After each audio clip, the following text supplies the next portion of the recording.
23 दिसंबर 2022 पुणे के अंदोली जिला का एक गांव। दिसंबर की सर्द रात को गांव के घरों में सभी लोग गहरी नींद में थे।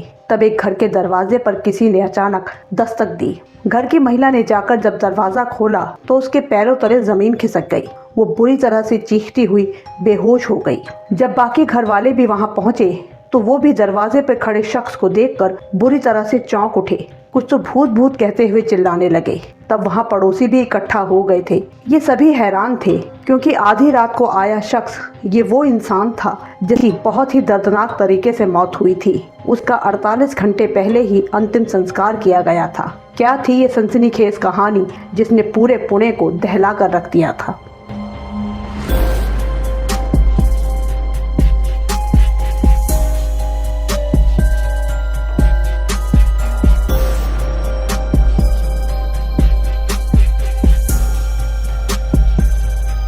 Hello and welcome two digit life. अगर आप हमारे चैनल पर पहली बार आए हैं तो वीडियो को लाइक और चैनल को सब्सक्राइब जरूर कर लें। चलते हैं आज की कहानी पर।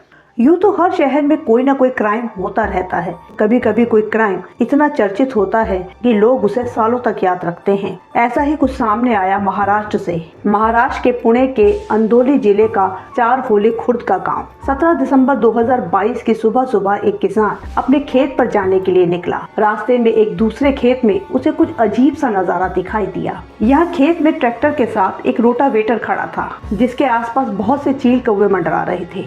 यहाँ हम आपको बता दें कि रोटावेटर खेती के काम आता है। इसके तेज ब्लेड मिट्टी को तोड़कर नरम बनाते हैं। इसका काम मिट्टी को गहराई तक खोदना और हवा देना होता है जिससे बुआई के लिए अच्छी क्यारियां तैयार होती हैं। तो ट्रैक्टर के साथ लगे इस रोटावेटर के पास उस किसान को खेत की जमीन पर कुछ अजीब सा नजर आया।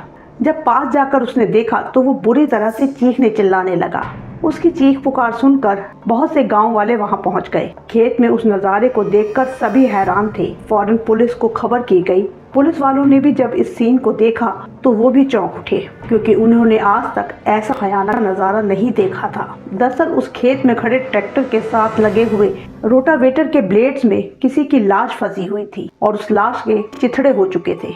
खेत में काफी दूर तक खून और उस लाश के टुकड़े फैले हुए थे जिसे चील कौवे खा रहे थे। ये नज़ारा बहुत ही भयानक था। पर ये शख्स था कौन? जल्दी ही उस खेत का मालिक वहां पहुंचा। उसने डरते डरते बताया कि ये शख्स शायद सुभाष हो सकता है और ये रोटावेटर भी उसी का है। वो लोगों को खेतों में बुआई के लिए रोटावेटर किराए पर देता है।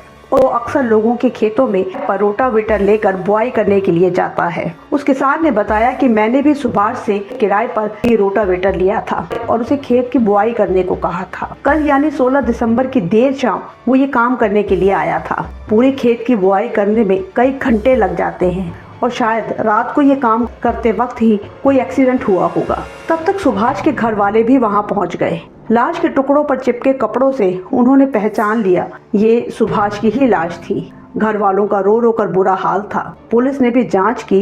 देखकर ही लग रहा था कि रोटावेटर की चपेट में आने से ही इस शख्स की मौत हुई होगी। जरूर बुआई करते हुए सुभाष एक्सीडेंटली चलते हुए इस रोटावेटर की चपेट में आ गया होगा। पर यहाँ चौंकाने वाली बात ये थी कि लाश का सिर कहीं भी नजर नहीं आ रहा था। तो क्या सर भी उन ब्लेड्स के अंदर कुचला जा चुका था? खैर किसी तरह से उन टुकड़ों को इकट्ठा किया गया और पुलिस ने उन्हें पोस्टमार्टम के लिए भिजवा दिया। सारी जांच के बाद पुलिस ने एक्सीडेंटल डेथ का केस दर्ज कर दिया। मरने वाले का नाम सुभाष बताया गया जिसका पूरा नाम छबन राव थोरबे था।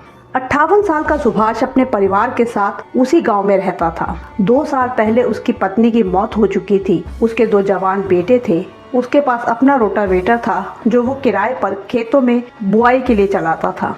उसकी इतनी दर्दनाक मौत से घर वाले सदमे में थे। पूरे गांव में शोक की लहर थी। घर पर पड़ोसी रिश्तेदार जुटने लगे थे। पोस्टमार्टम के बाद 19 दिसंबर को सुभाष का अंतिम संस्कार कर दिया गया। ऐसी अकाल मौत के बाद आत्मा की शांति के लिए 22 दिसंबर को इलाके के इंद्रायणी नदी के किनारे एक विशाल शांति सभा का आयोजन किया गया। बड़े बड़े पोस्टर छपवाए गए। रिश्तेदारों के साथ सभी गाँव वाले भी इसमें शामिल हुए। शोक सभा खत्म होने के बाद सभी अपने अपने घर लौट गए। सुभाष की मौत के बाद दूसरे गांव से सुभाष की बहन और चचेरे भाई भी अपने परिवार समेत यहाँ पहुँचे थे। शोक सभा के बाद वो लोग भी अपने घर वापस लौट गए। 23 दिसंबर 2022 का दिन बीता। उसी देर रात जब ये लोग गहरी नींद में थे तब घर के दरवाजे पर दस्तक हुई। नींद से उठकर बहन ने जब दरवाजा खोला तो वो बुरी तरह से चीख पड़ी और बेहोश हो गई। घर वाले भी तब तक जाग चुके थे तो उन्होंने देखा कि दरवाजे पर सुभाष खड़ा है और वो बहुत ही बुरी हालत में था। पर यह कैसे हो सकता था? 3 दिन पहले जिस सुभाष का अंतिम संस्कार कर दिया गया था वो जिंदा कैसे हो सकता है? सब उसे भूत समझ रहे थे, पर वहां पहुंचे सुभाष ने फिर कहा कि मैं मरा नहीं हूँ, जिंदा हूँ। होश में आते ही बहन खुशी के मारे सुभाष से लिपट गई। जल्दी ही ये खबर इनके रिश्तेदारों तक भी पहुंच गई। सभी हैरान थे। सुभाष के घर फोन करके खबर दी गई। घर वाले भी इस खबर को पाकर बहुत खुश थे। अगले सुबह ही सब सुभाष को लेकर वापस उसके गांव पहुंच गए। पूरे गांव में जश्न का माहौल था। सुभाष के माता पिता और बेटे सभी बहुत खुश थे। इसी बीच सुभाष के वापस आने की खबर किसी ने पुलिस को दे दी तो पुलिस टीम फौरन अलर्ट हो गई। पुलिस को इस केस में शुरू से ही कुछ झोड़ नजर आ रहा था। जब उन्हें लाश का सिर नहीं मिला था, पर उनका शक तब और भी गहरा गया जब 19 दिसंबर को अंदौली पुलिस थाने में एक मिसिंग रिपोर्ट दर्ज हुई, जो पास के ही गांव में रहने वाले 48 वर्षीय रविंद्र घेनन नाम के शख्स के घर वालों ने लिखवाई थी। रविंद्र 16 दिसंबर से घर से गायब था। वो अक्सर काम के सिलसिले में 3-4 दिनों तक घर से बाहर रहता था। उसी केस की जांच करते हुए पता चला कि रविंद्र सुभाष का अच्छा दोस्त था। वो सुभाष के साथ उसके रिप्लेसमेंट ड्राइवर के तौर पर भी काम करता था। अब ये बहुत अजीब बात थी कि 2 गहरे दोस्त, जिनमें से एक की दर्दनाक मौत हुई, उसका सर गायब था और अब दूसरा दोस्त भी उसी दिन से लापता था। पुलिस ने रविंद्र की तलाश शुरू कर दी। उन्हें शक था कि जरूर रविंद्र ने ही कुछ किया है और इसीलिए वो गायब भी है। रविंद्र की तलाश में पुलिस ने इलाके में लगे सीसीटीवी चेक किए तो एक कैमरे की फुटेज में 16 दिसंबर की रात 9 बजे के करीब सुभाष और रविंद्र एक साथ खेत की तरफ जाते हुए दिखाई दे रहे थे। इस फुटेज के बाद तो पुलिस का रविंद्र पर शक और भी गहरा गया। वो रविंद्र की तलाश कर रहे थे पर अभी तक उसका कुछ पता नहीं चल रहा था। लेकिन अब सुभाष के जिंदा लौट आने की खबर से पुलिस की पुरानी थ्योरी ही पलट गई। पुलिस टीम फौरन सुभाष के घर पहुंची और उसे थाने लाकर पूछताछ शुरू की। उससे पूछा गया कि वो इतने दिनों से कहाँ था, वो जिंदा है तो खेत में मिली लाश पर उसके कपड़े कैसे आए। शुरू में सुभाष इधर उधर की बातें करता रहा, पर जल्दी ही वो टूट गया और उसने एक कहानी सुनाना शुरू किया। सुभाष ने बताया कि 2 साल पहले पत्नी की मौत के बाद वो बहुत अकेलापन महसूस करता था। कुछ टाइम के बाद ही उसकी मुलाकात पड़ोस के गांव में रहने वाली लीलाबाई जाधव से हुई। दोनों अपनी जिंदगी में अकेले थे, तब दोनों ने ही एक दूसरे को पसंद किया। अब वो शादी करके साथ रहना चाहते थे। सुभाष ने जब अपने बेटों से इशारों में इस बारे में बात की तो वो नाराज हो गए। उन्होंने पिता को जात बिरादरी और लोग क्या कहेंगे जैसी बातों के ताने देना शुरू कर दिया। वो ऐसे किसी भी रिश्ते के लिए तैयार नहीं थे, पर सुभाष हर हाल में लीलाबाई से शादी करके नई जिंदगी शुरू करना चाहता था। उसने लीलाबाई के साथ घर से भाग जाने का भी सोचा, पर उसे पता था कि ऐसे में घर वाले उसे ढूंढेंगे, पुलिस में कंप्लेन करेंगे। हो सकता है कि पुलिस उसे ढूंढ भी निकाले और ढूंढ लेने के बाद फिर वही समाज बिरादरी का ड्रामा शुरू हो जाए। सुभाष कुछ ऐसा करना चाहता था कि घर वाले उसे ढूंढे ही नहीं, इसलिए उसने अपनी ही मौत का नाटक रचने का फैसला किया ताकि उसे मरा हुआ मानकर कोई उसके पीछे ना आए और वो आराम से किसी और शहर में नए नाम से अपनी नई जिंदगी शुरू कर सके। खुद को मरा हुआ दिखाने के लिए उसे एक लाश की जरूरत थी। ऐसे में उसे अपना गरीब नजदीकी दोस्त रविंद्र ही नजर आया। सुभाष को एक खेत में रोटावेटर चलाने का काम मिला था। 16 दिसंबर को उसने रविंद्र को भी काम के बहाने बुला लिया। सुभाष ने पहले ही शराब का इंतजाम किया हुआ था। रात 9 बजे तक ये खेत में काम करते रहे, फिर वहीं ये दोनों शराब पीने बैठ गए। जब रविंद्र नशे में था तब सुभाष ने उसके पीछे जाकर घास काटने वाली दतिया से उसकी गर्दन पर जोरदार वार किया। रविंद्र वहीं गिर पड़ा और उसकी मौत हो गई। सुभाष ने रविंद्र के कपड़े उतारकर उसे अपने कपड़े पहना दिए। फिर वो लाश को घसीटकर ट्रैक्टर के पास लेकर आया।